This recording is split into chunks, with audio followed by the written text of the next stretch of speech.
Hello, my name is Liza, and today I'd like to share with you how I created my tabletop ghost trio using supplies from Dollar Tree.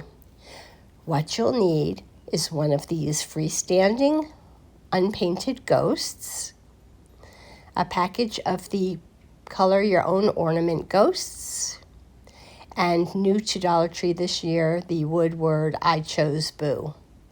First thing I did was I traced out my ghosts onto white cardstock because rather than painting the back of the ghost, I'm going to use cardstock to cover it.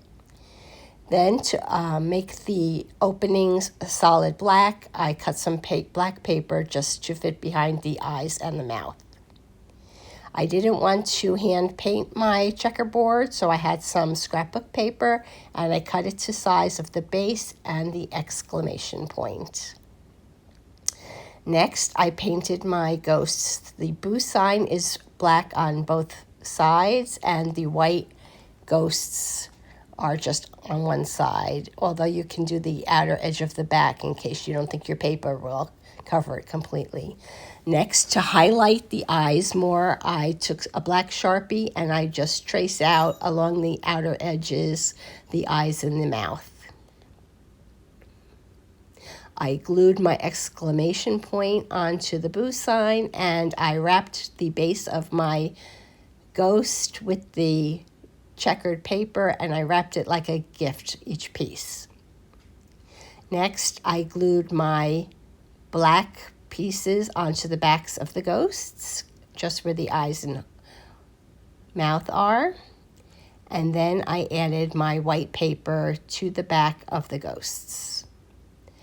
Once I flipped them over, I saw that there was a bit of an overhang, so I merely took a Dollar Tree sanding sponge and a couple of nail files, and I filed it down to make it more smooth. So here you can see that part. Next, I had some cheesecloth in my stash, and that's what I'm going to cover my ghosts with, front and back. It actually was, I just slipped it in between the piece.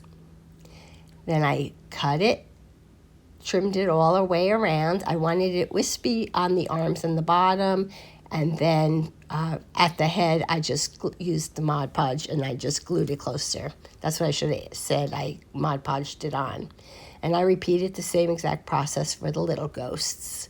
So here you can see just the arms are wispy and the head is nice and smooth.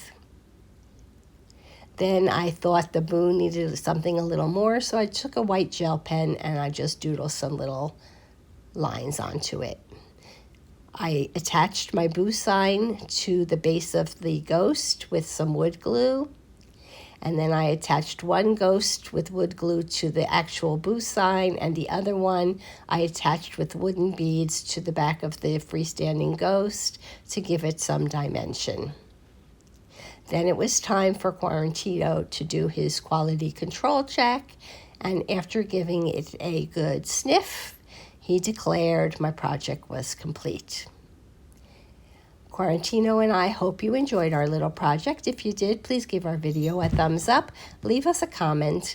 As always, if you aren't already subscribing, please consider doing so. Quarantino and I will be back again soon with another project. Thanks for watching. Take care.